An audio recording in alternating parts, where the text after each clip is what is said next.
Les amis, salut, coucou, je suis ravi de vous retrouver cette semaine pour parler d'un thème qui est assez complexe mais néanmoins qui est très intéressant.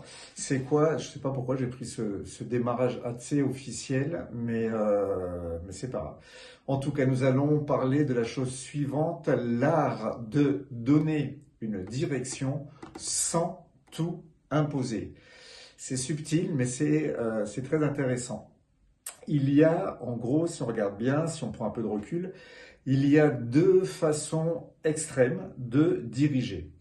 La première façon, c'est tout décider, tout imposer, tout contrôler. Le cap, il est clair, mais personne ne s'y reconnaît vraiment. Et ensuite, nous avons l'autre moyen qui est de tout consulter, tout co-construire, tout soumettre au collectif. Dans ce domaine, chacun va s'exprimer, mais personne ne sait vraiment où on va. Donc ni l'une ni l'autre ne fonctionne à long terme, ne fonctionne durablement. Ce qui fonctionne, au contraire, c'est quelque chose qui va se situer entre les deux. Et ce quelque chose, en fait, il a un fonctionnement spécial. Il faut donner une direction sans tout imposer, et c'est l'une des compétences les plus exigeantes du leadership.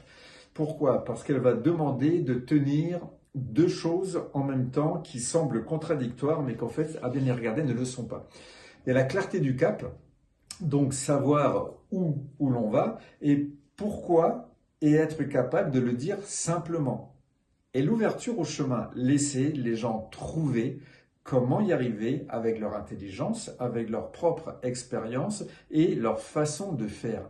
Beaucoup trop de dirigeants et de managers ont du mal avec cette tension.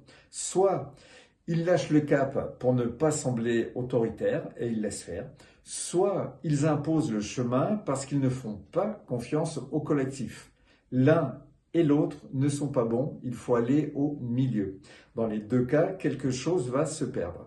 Donc comment vous allez pouvoir tenir cette posture? Alors premièrement, soyez intransigeants sur le pourquoi et le quoi. Soyez flexible néanmoins sur le comment. Ce que vous attendez, les résultats visés, les valeurs qui encadrent ça est votre rôle de le poser. La façon d'y arriver, c'est souvent là que l'intelligence collective va faire la différence. Également, expliquez vos décisions sans les soumettre à un vote. Vous avez décidé, vous expliquez. Il y a une différence entre voici ce qu'on va faire et pourquoi, et voici ce qu'on va faire, prenez-le ou laissez-le.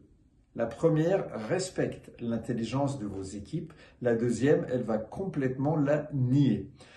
Également, il faut créer des espaces de contribution qui sont réels.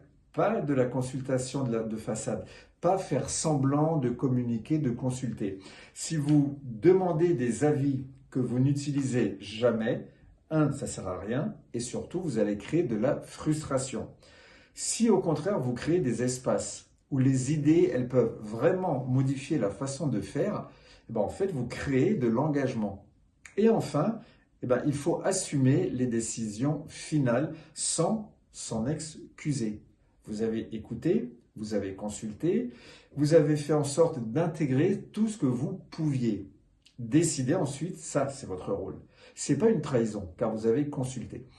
Le leadership participatif n'est pas l'absence de direction, loin de là. C'est une direction qui laisse de la place à l'intelligence des autres, à l'initiative, à la diversité des différentes approches que l'on peut avoir. Les équipes qui s'engagent vraiment ne sont pas celles qu'on a forcées à nous suivre coûte que coûte. Ce sont bien au contraire celles à qui on a donné une raison de vouloir avancer.